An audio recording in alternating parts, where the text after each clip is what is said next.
guys on the move. Drones. These aerial robots are replacing manned planes. They're revolutionizing warfare by allowing us to see and kill from half a world away. And they're making science fiction a reality. Now, with unprecedented access to drone scientists, engineers, and pilots. Master Arm. Nova reveals the technologies that make drones so powerful and the breakthroughs that are leading us into the future. Will drones soon replace even the most sophisticated manned planes and become a part of our everyday lives? It started out as a toy for my dogs to chase. The worry is that we'll have 30,000 drones crisscrossing the sky, accumulating all this information. They generate opposition both overseas and at home. I speak out on behalf of the rule of law. Now, enter a new chapter in aviation history as Nova takes you inside the rise of the drones. 3, 2, 1.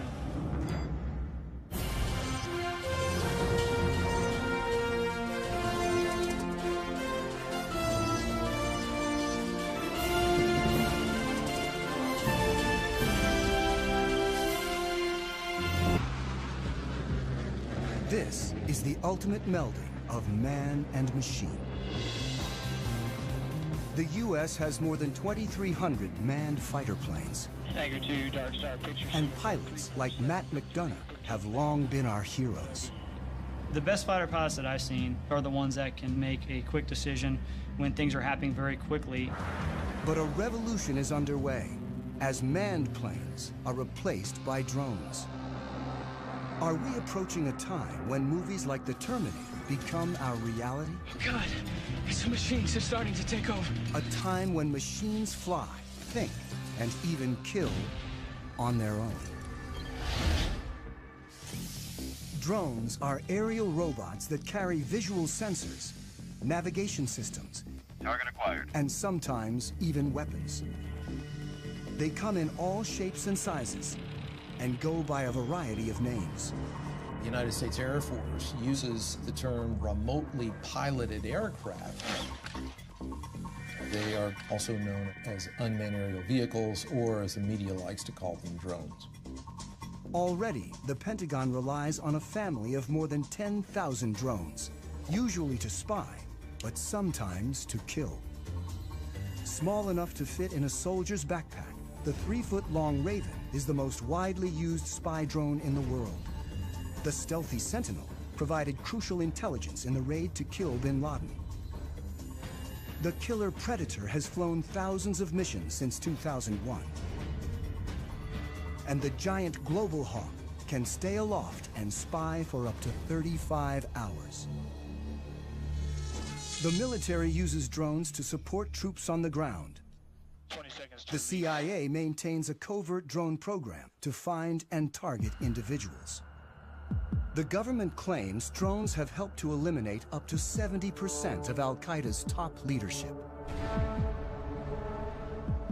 They've been so effective, the Air Force predicts nearly a third of its attack and fighter planes will be drones within a decade. Planes can fly longer, they can pull more Gs, they can be more precise when they bomb if a human is not in the cockpit.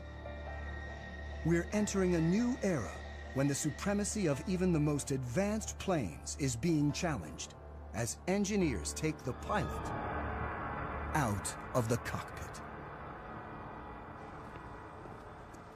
Holloman Air Force Base in southern New Mexico is the largest Air Force training base for operators of remotely piloted aircraft. My name is Chad. I'm a captain in the United States Air Force. For security reasons, we've been asked to cover our last names to prevent us from potentially becoming a target of any kind. Captain Chad has flown remotely piloted aircraft in combat for 3 years, and now teaches pilots to fly the world's most famous killer drone. It's known as the MQ-1, or more commonly, the Predator. The Predator has changed warfare, but it's just a hint of what's to come. Where we are in terms of unmanned aerial vehicles is about the same place we were with biplanes right after World War I. We are at the very, very early stages of realizing what the potential of unmanned aerial vehicles are.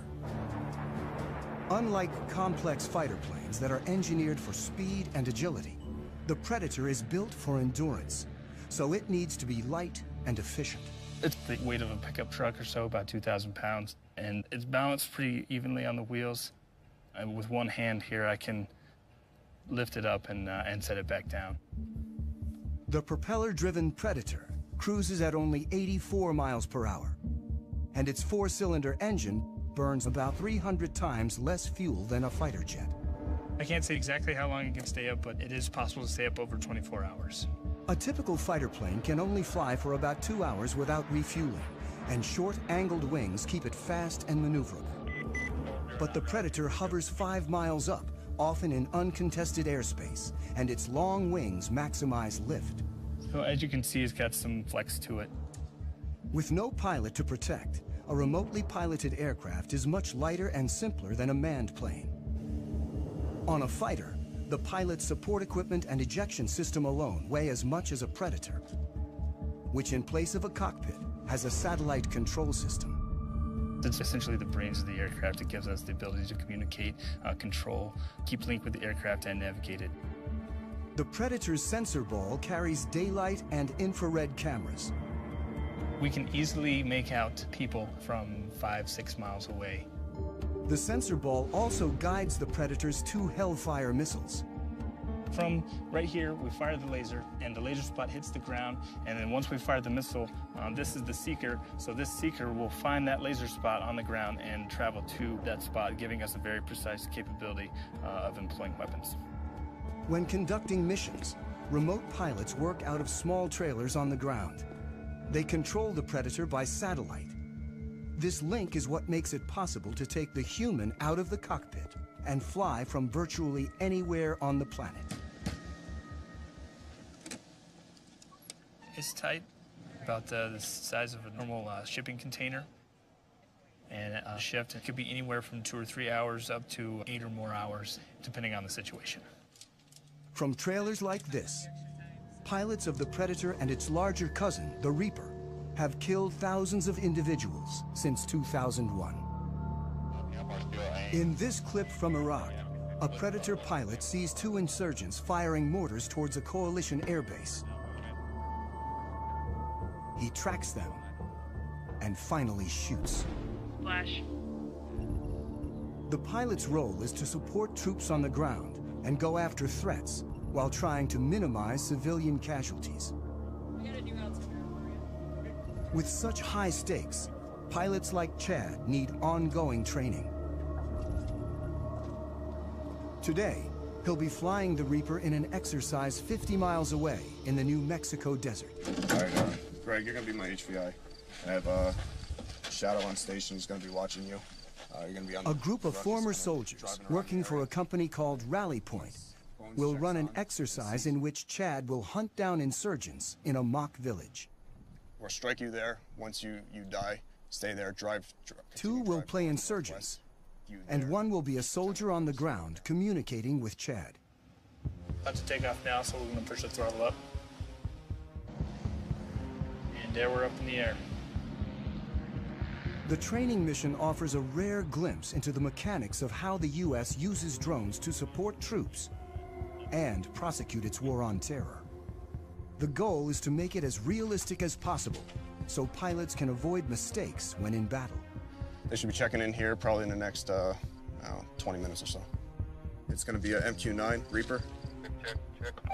If they're at 25,000 feet, which they generally work, we're not going to be able to see them at all.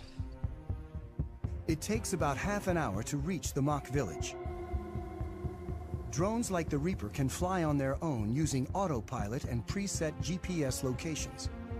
But the Air Force still keeps human hands on the controls at all times. People have this concept of either it's a manned plane and the pilot's doing everything, or it's an unmanned plane and it's something out of the Terminator movies. The reality is it's in the middle right now for both the manned and the unmanned planes. our mind tries to put it in terms of robot or human, but the reality is a mix. As Chad pilots the Reaper, his sensor operator, Jay, controls the cameras and lasers. On the ground, the fake insurgents enter the village as the Reaper hovers miles above. Bones 3-4, rally 2-0, stay status. Rally from Bones 3-4, we have eyes on the target. Chad gets direction from the soldier, whose handheld receiver and computer allow him to see what Chad sees. Chad's call sign is Bones. The soldier goes by Rally. And Rally from Bones, we have 2 packs moving around inside the northwest corner of the compound. Bones 3-4 from rally 2-0, continue to shadow. The soldier directs Chad and Jay to follow an HVI, or high-value individual, dressed in black. Rally from Bones 3-4, looks like the one individual wearing black is now getting on the motorcycle and departing the group. Depending on the situation, the decision to kill comes from an intelligence officer who could be anywhere, a battle commander on the ground, or sometimes the pilot. Bones 3-4 from rally 2-0, looks like that personnel is stopping. Bones 3-4, that's A-firm, that's what we got up here. All right, what I'd like to do is go ahead and prosecute 9-line Bravo 1. Copy. Master armed. The sensor operator targets using the laser. This will be a run against the target under our crosshairs. 10 seconds to release. Sensor, you ready? Copy. 3, 2, 1, rifle. And Bones 3-4, weapons away. 25 seconds time of flight. The Predator uses laser-guided Hellfire missiles. The weapons that can be used operate with an error distance of less than 9 feet. You can put a weapon through a window-sized opening with ease. 5, 4, 3, 2, 1, splash. Rally to Bones 09, A-firm, we have splash, standby for BDA. And Bones rally looks like good splash. Copy, lasers off, and Master Arm is now safe. The efficiency of having a single craft able to find, follow, and eliminate a target like this in real time represents a revolution in warfare. Let's go back to the middle of the last century. During World War II, it took on the order of months to assemble intelligence from a variety of different sources, whether it be airborne, on the ground, to assimilate that information and then determine what targets might be hit. Then it took hundreds of aircraft and literally thousands of bombs to go out and attack a target using that information that had been developed over a period of months. Today, with the capabilities all wrapped up into one vehicle, the Predators and the Reapers in particular, you can accomplish that find, fix, finish cycle in a matter of single-digit minutes. Before the Predator, the military had to design separate aircraft for intelligence gathering and attack. Reconnaissance was key, and after World War II, engineers built ultra-sophisticated spy planes. They went faster and higher than ever before to make sure the pilots and the information they gathered didn't fall into enemy hands. The SR-71 was triple sonic. In other words, it go over Mach 3. Max recorded altitude was 85,200 some feet. And there are several of us that have gone higher than that. Pilot Tony Bavacqua is one of a select group of men to fly the SR-71, a titanium spy plane built during the height of the Cold War that could take photos of the ground with 12-inch resolution from 90,000 feet. Literally faster than a rifle bullet. Even missiles were too slow to catch it. I was the first person in the SR-71 get shot at, and it was over Hanoi. You got an airplane that's going 2,300 miles an hour, and it's very, very difficult to even come close. They figure that the missile exploded about a mile below me, and we're in and out of there in no time. Thank God. The cost of such speed was that the SR-71 needed to be refueled every 2 hours. But there was a slower alternative called the U-2. Bavacqua is one of only 12 pilots to have flown both operationally. I was very proud of being a U-2 pilot because of what we have done and what we're still doing. It's just a magnificent platform, does excellent reconnaissance. Still widely used today, nearly 60 years after its introduction, pilot endurance limits U-2 flight time to 12 hours. It's pretty demanding on their bodies. They have to wear a special high-altitude suit for it, and then it whites them out for a good couple of days. It fatigues them quite a bit to go that high. Manned spy planes are not only limited by human endurance, they also bring the risk of pilot loss. In 1960, Bavacqua's friend, Francis Gary Powers, was shot down while flying a U-2 over the Soviet Union. It was a propaganda field day for the Russians. Powers' cover story was that he was on a meteorological flight. Frank Powers tried to say it was a weather flight, but there was miles of film. And so it was easy to discern what he was doing. Khrushchev denounced the United States with every epithet in his vocabulary. He summarily rejected all attempts of the West at reconciliation. Powers was imprisoned in Russia for more than 2 years, creating a major international incident and clearly demonstrating the need for unmanned spy planes. It was a development from the pilotless aircraft principle. Guidance was by radio from an accompanying aircraft. After reaching altitude... As early as World War II, once at altitude, airplanes could be controlled by radio signals after the pilot bailed out. But for decades afterwards, before GPS, drones were limited by primitive autopilots and navigation systems. In the 60s and 70s, drones crashed constantly, including the most advanced unmanned aerial vehicle, or UAV, the Aquila drone, that averaged a crash every 20 hours. It was a small propeller drone that would fly over the battlefield and gather information and beam it back to you. The problem is, back in the 70s, the technology wasn't ready yet. It was a $1 billion program by the time they got just a couple prototypes. I was frustrated that the U.S. could not make UAVs really work. Abe Karam is the father of the Predator. This is one of two small UAVs built in my garage between 1980 and 1983. I was borrowing $18,000 a year from family. That's all we had. Everything was built with the lowest possible technology. We were trying to show that if you design the best you can, then you are going to get performance by design.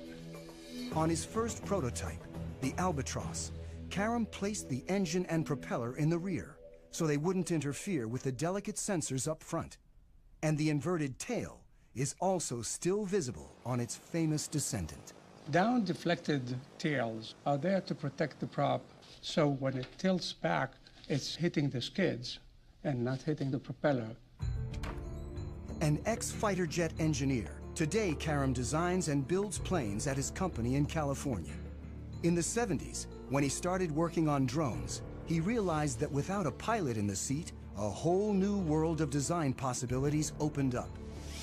Other unmanned aerial vehicles of the time were still too closely modeled on manned aircraft. I said, I don't like what I see.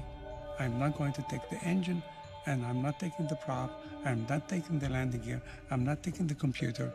Karam believed that efficiency and lightness were the key to creating an affordable, high-endurance UAV. So first, he gave his craft long wings to prioritize lift over speed. When you want to be efficient, you want to be like the soaring birds, very long span wings. The albatross is the best gliding bird, is 20 times more span than the cord. And my albatross, the UAV albatross, was close to that. Karam built the Albatross from scratch in his garage. He modified a go-kart engine to burn only 1/10 of a gallon of fuel an hour, and Albatross soon evolved into Amber, a 15-foot-long, 28-foot span UAV with 38-hour endurance. Karam relied on seed money from DARPA, the Defense Advanced Research Projects Agency. Its early investments in artificial intelligence and other technologies led to countless civilian uses and made modern UAVs possible. In the 1970s and 1980s, with significant DARPA impetus and some DARPA funding, a variety of new technologies emerged, including the Global Positioning System, long-range data links, lightweight computer equipment, and composite materials, as well as satellite communications and digital flight controls. The Albatross, the Amber, were the harbingers of the modern era of UAVs. We were a total team of 3 people, and we proved a lot of what we wanted to prove. Secretary of the Navy and the head of DARPA, they said, okay, you fly 500 hours, how many are you going to crash? We ended up not crashing any in the 500 hours we did for the military. Karam's Amber prototype never went into full production. But after a number of incarnations, by the mid-90s, his design became known as the Predator. Do not handle the missile by the strakes, wings, fins, seeker head, rocket motor, nozzle seal, umbilical connector housing during loading to prevent damage to equipment and or injured personnel. My UAVs were not meant to be armed. It was really built for the Cold War, when we had the big tactical challenge with so much artillery on their side, so much artillery on our side. Ready? With 2 large armies facing off, UAVs could be used for espionage, but not attack. Then, after 9/11, America started targeting individuals. Now we are fighting non-state enemies, so it starts making sense to arm the UAV, which is not my intention in the beginning. In October 2001, an armed Predator changed warfare forever. I was the commander of the air operations against Afghanistan, where we actually used, for the first time, a weapon off the MQ-1 Predator. The advantages were enormous, order of magnitude beyond where remotely piloted vehicles had been just 10 years prior in Desert Storm. Since this initial strike, drones have proven so effective that the Air Force is now training more remote pilots than manned fighter and bomber pilots combined. So, playing on the scenario? At Holloman Air Force Base in New Mexico, instructor Major Jason teaches this new generation of pilots. Adam 03, loud and clear.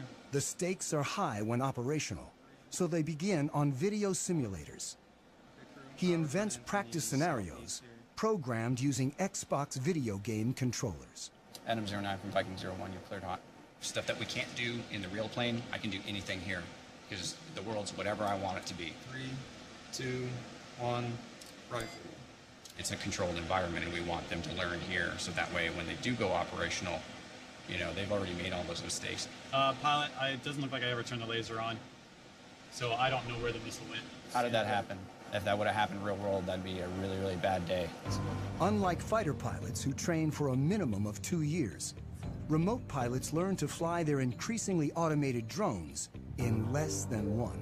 The FAA did a study recently that showed that pilots with real flight experience in manned aircraft are actually worse UAV pilots than those that have no flight experience and really come in off the street.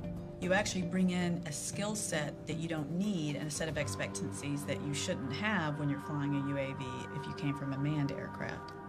So the Air Force is taking officers off the street with no flight training and putting them through the program, and they've been very successful. They come here, they never went to pilot training like I did. They're here for a few months and then they have to go operational, so it happens real fast. Adam 09, rifle, time of flight, 15 seconds. And when pilots go operational, despite being half a world away from the action, it all feels very real. Mike's throwing copy splash. It's not like a video game at all. There's no reset button, there's no, there's no turning it off. In real strikes, like this one in Iraq, Technology actually allows drone pilots to see more than manned pilots ever have. Because we have such a long loiter time, there's potential to have eyes on the target that we are going to blow up for hours ahead of time. Then we employ on it, strike the target.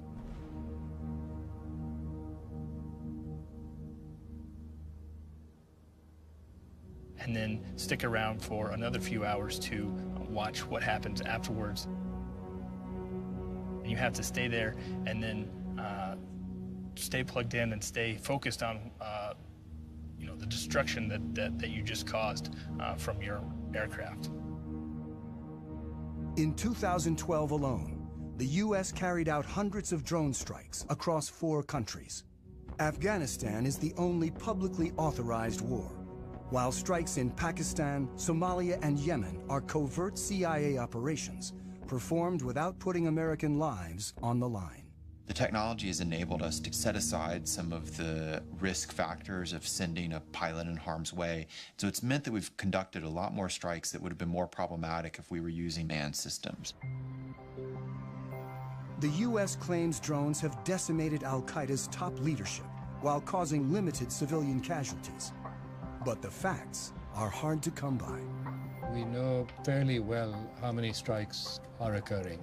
What we don't know is the details, who the targets were, whether they were actually eliminated, or whether some other people were killed, because verification is very difficult.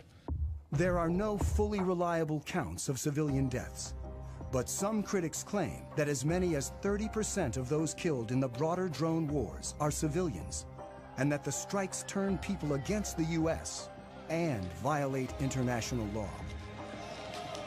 After more than 10 years of attacks, the U.S. officially acknowledged its use of drones to target al-Qaeda members in April 2012, when presidential advisor John Brennan gave a speech. The United States government conducts targeted strikes against specific al-Qaeda terrorists, sometimes using remotely piloted aircraft, often referred to publicly as drones. He was met with a strong reaction. Hundreds of innocent people we are killing with our drone strikes in Pakistan and in Yemen and Somalia. They deserve an apology from you, Mr. Brennan. I speak out on behalf of the Constitution, on behalf of the rule of law. I love the rule of law. I love my country. You are making us less safe by killing so many innocent people around the world. Shame on you. Thank you. It's very critical that the U.S. public understand what is happening with the use of this technology, because it is being done in the name of the United States.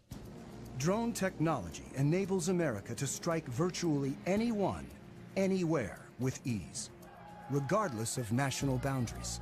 We've seen deep controversy that surrounds these strikes in places like Pakistan or Yemen or Somalia, and a whole new series of questions for international law. The fact that you're not flying a human being across a national boundary still makes it an invasion of a country. We've entered an era where we are conducting an array of operations using unmanned systems that in a previous generation we would have called war, and we would have treated like war. When you're conducting more than 300 airstrikes into a country, you're conducting the equivalent of at least an air war campaign, but we don't call it that now. Drones can strike with pinpoint precision, but their visual sensors are limited in ways that can lead pilots to make mistakes. As they stand now, the limitations they have with the Predator is not being able for the pilot to look around and see what's going on. When the operator zooms in to see detail, it's like looking through a soda straw, and the pilot loses the broader picture. These individual little small sensor balls could generally see only a very small area on the Earth, even if you're up at 20,000 feet. I can't look out and see that maybe there's something else going on outside and around me. So the crew's grasp of the situation can be limited. And when they zoom in, they sometimes lose sight of key details on the ground. This secret 2010 transcript, obtained by journalists through the Freedom of Information Act, reveals what can go wrong. While supporting forces on the ground, a Predator team mistook a convoy of Afghan civilians, including women and children, for militants. The pilot asks, "Is that a rifle?" The answer is, "Can't really tell." After hours of monitoring, the ground commander calls in a strike. And 23 civilians die, in part because of limitations of the sensors. But engineers are working to create new sensors that can see more in greater detail than ever before. Today, we've developed sensors that can watch with an all-seeing eye and see an area about the size of a small city, all at one time. This is the next generation of surveillance.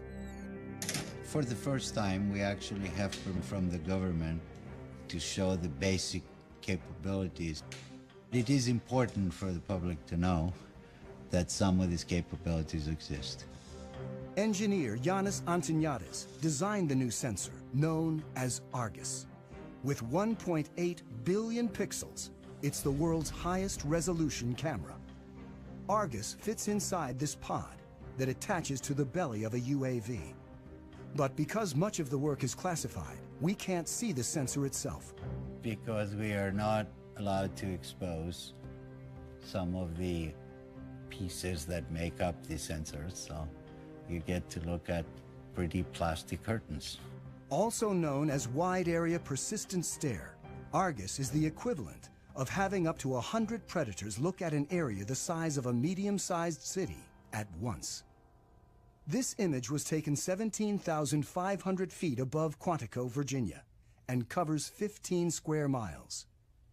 This whole image is at a very, very fine resolution. So if we wanted to know what is going on in any spot along this image, say near this building at this intersection, we can generate a moving image that shows what's going on in the area.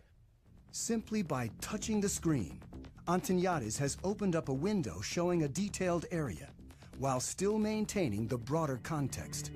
And everything that is a moving object is being automatically tracked. The color boxes represent that the computer has recognized the moving objects. You can see individuals crossing the street. You can see individuals walking in parking lots.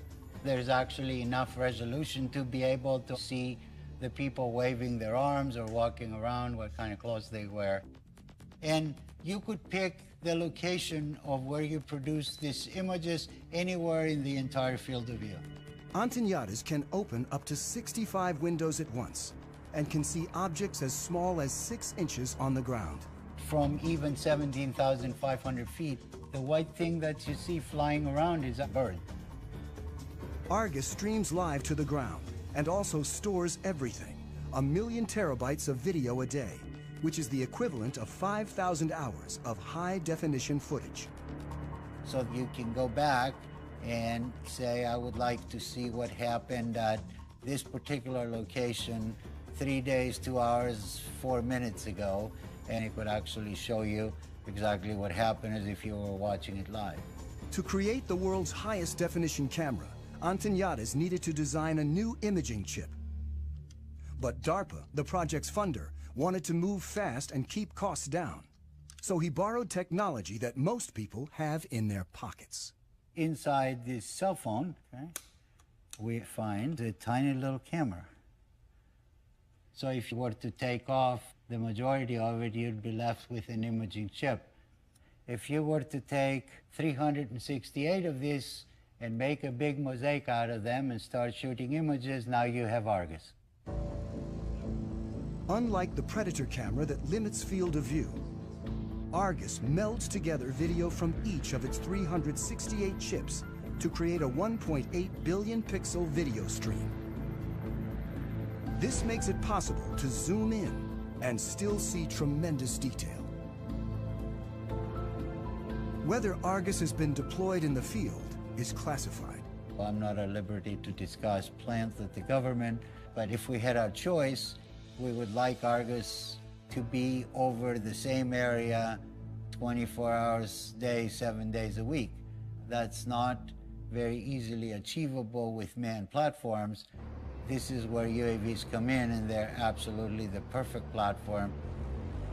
Argus may be mounted on an armed UAV like the Predator, a long-range platform like the giant Global Hawk, or a development craft called the Solar Eagle that may someday stay aloft for years at a time. The U.S. Air Force right now has the ability to archive every single video that comes off of every single UAV. We're moving to an increasingly electronic society where our movements are going to be tracked. While technologies like Argus are expanding the reconnaissance power of UAVs, unmanned aircraft remain vulnerable in other ways. The Air Force's large drones still crash more often than manned planes. The $100 million Global Hawk is nearly 3 times more likely to crash than the U-2 it was designed to replace.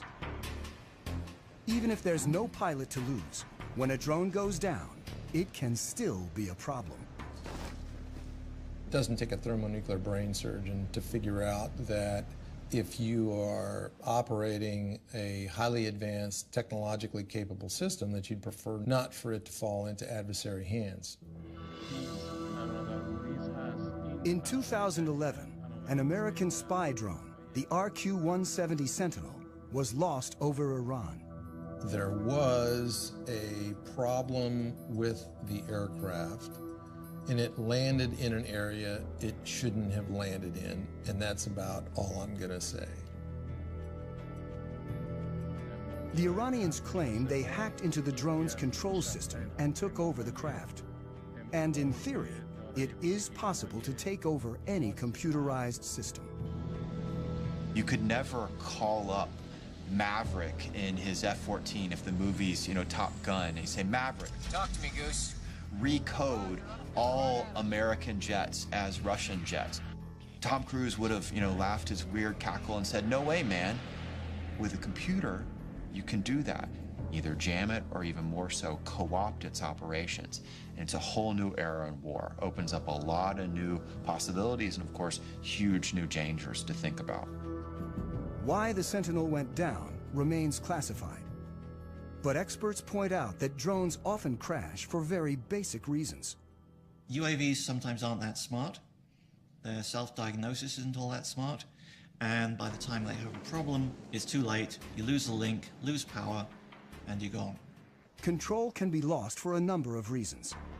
When Reaper pilot Chad simply banks too sharply, he loses the satellite link. Uh-oh. The picture freezes, and he's momentarily flying blind. That was me turning.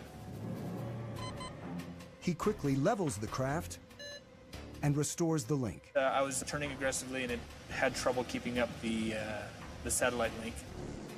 There is a degree of vulnerability involved with remotely piloted aircraft that have a command link, or they're actually operated by operators, that you can overcome by having a human in the cockpit. Dark Star, football.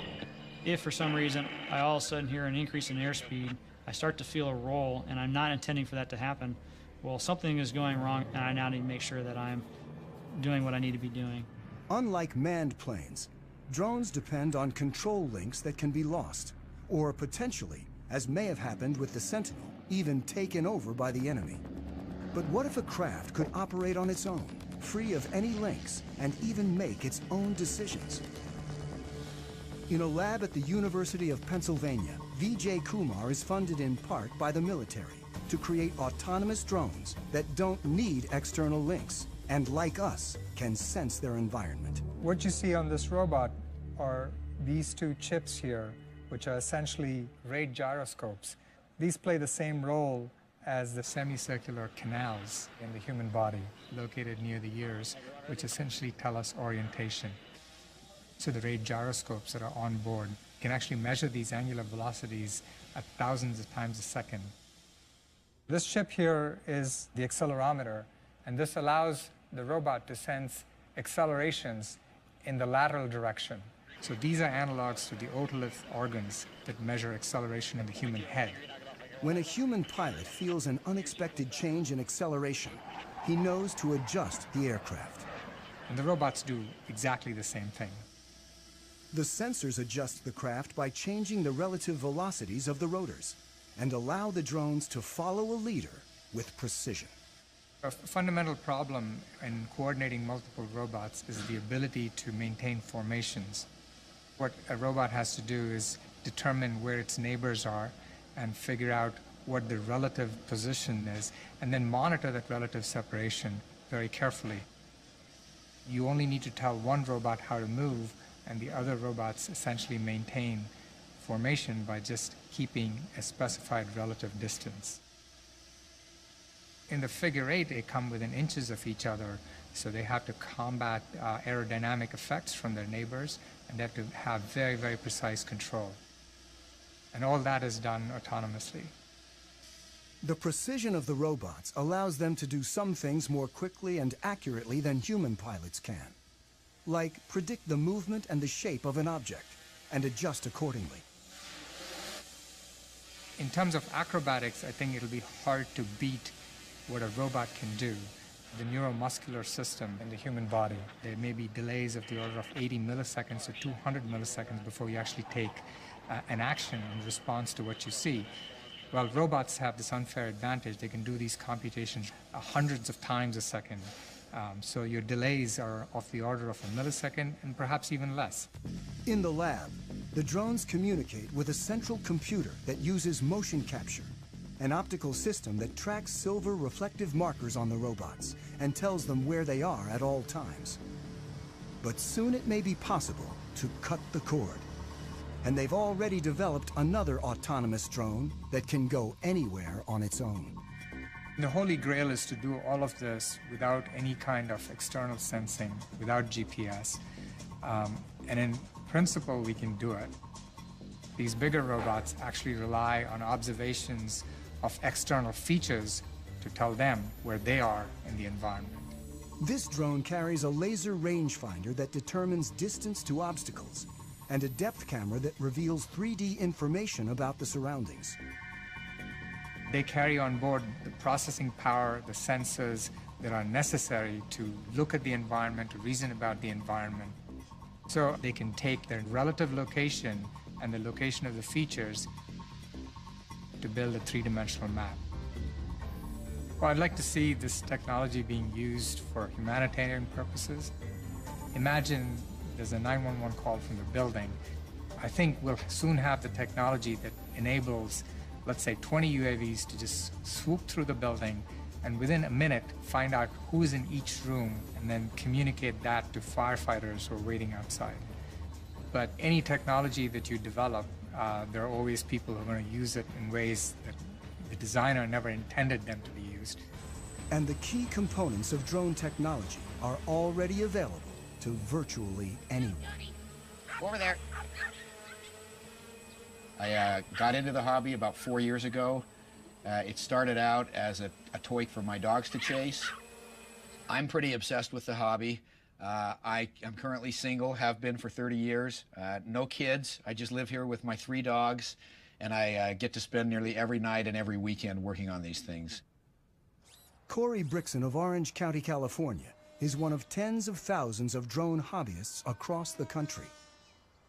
The basic quadcopter is about $500, which is the frame, the motors, the speed controllers, the electronics that you need. This is actually the GPS sensor, and that's sending the signals out to the satellites. The cameras, as small as they are, they're high-definition footage.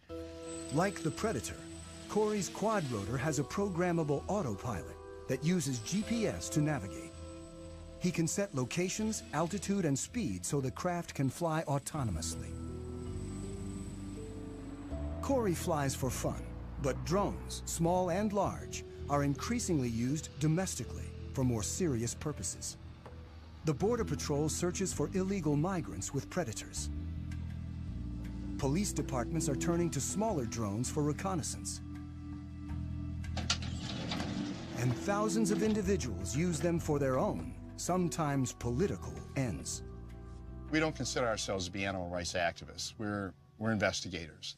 Some of our targets are the pigeon shooters in Pennsylvania, so we had the copter up filming what's going on. There were a couple of shots, and it's slowly losing altitude. And then it takes one more shot, and it's down in the trees.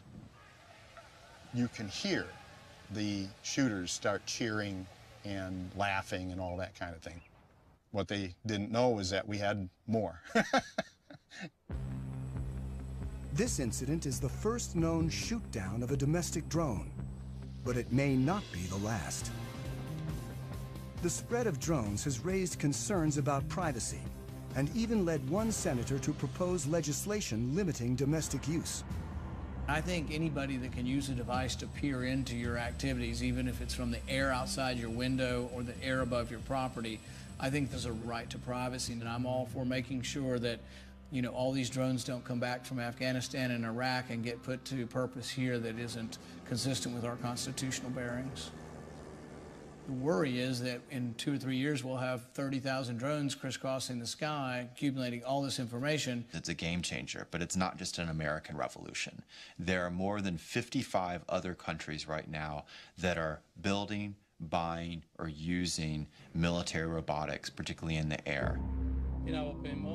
Iran recently announced it has its own armed drone with a range of over 1,000 miles. It's not known whether any of the technology was adopted from the lost U.S. Sentinel. But in the drone's arms race, the U.S. is constantly developing new technologies, like a small flying camera with a twist called Switchblade. The Switchblade will launch out of this tube, and the wings, the tail, the propeller will all spring open. That's why it's called Switchblade. And so when the operator finds the target by looking into the viewing screen, he'll then send a command to the Switchblade that'll enable the Switchblade to basically hone in on that target and detonate its explosive charge upon contact. It's a tool that our customers are very excited about, and it's a tool we think will protect our forces and help save innocent lives. Switchblade's already been deployed, and a killer drone that may someday replace a manned fighter is on the horizon. And it's really about a decade ago, some folks got together and they said, what if we want to put unmanned aircraft on an aircraft carrier? How do we do that? This X-47B prototype is the world's first tailless fighter-sized drone. But it's still a year or two away from its first goal, to take off and land on an aircraft carrier. We're maturing the technology required to take this unmanned vehicle to land on the flight deck autonomously.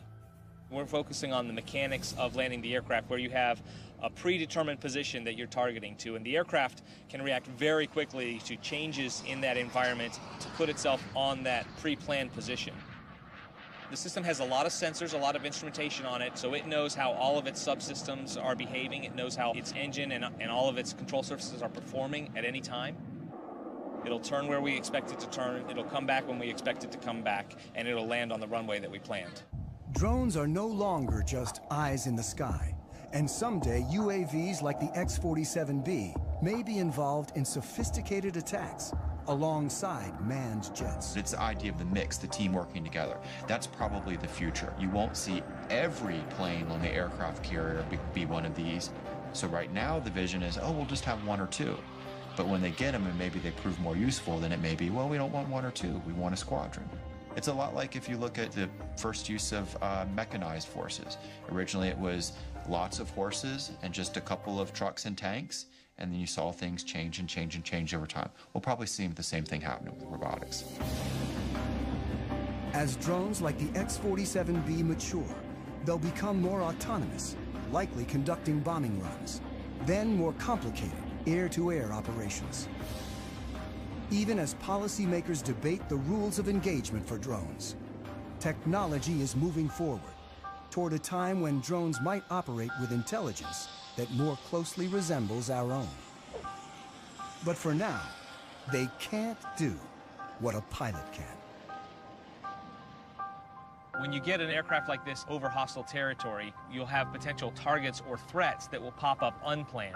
So what we haven't done yet is develop the technology that would then react to those unplanned targets or threats. Thank you very much for coming to Pax River today. I think UAVs of the future will certainly be able to exhibit increased levels of autonomy. But I think if you were to ask most autonomy researchers or most AI researchers about whether the rise of the machines type scenario is a real concern, their response would be, we should be so lucky. And in fact, if we could get little slivers of that kind of adaptive and cognitive capability into systems, that would be a very significant breakthrough over where we stand today. Angry T-class check. I've flown about 2,000 hours, and the missions that I've flown seldom go as planned. There's a lot of pieces that you cannot plan for. Nothing replaces the human being in a tactical environment, seeing what to do next and why not this and why not that. An Airbus 320 with 150 passengers goes into a flock of Canadian geese and needing to land. I can't do it. I'm going on the Hudson. You want to be in a robotic 320 in that situation? Or do you want Sorenberg to land you? Because you can't anticipate everything. This ability to respond to the unknown may be the final hurdle if drones are ever to fully replace manned planes and start making decisions on their own. I think we're far, but let me say, I am the last guy who says, impossible.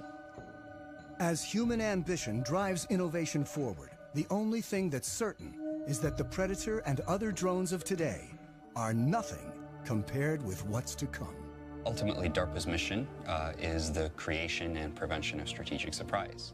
So if we are successful, we will all be surprised. Historically, you look at when the Wright brothers first flew in 1903. 100 years later, we were actively flying remotely piloted aircraft.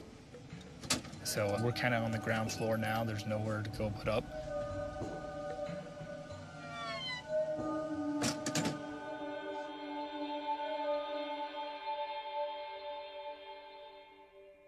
The exploration continues on NOVA's website, where you can watch this and other NOVA programs, see expert interviews, interactives, video extras, and more.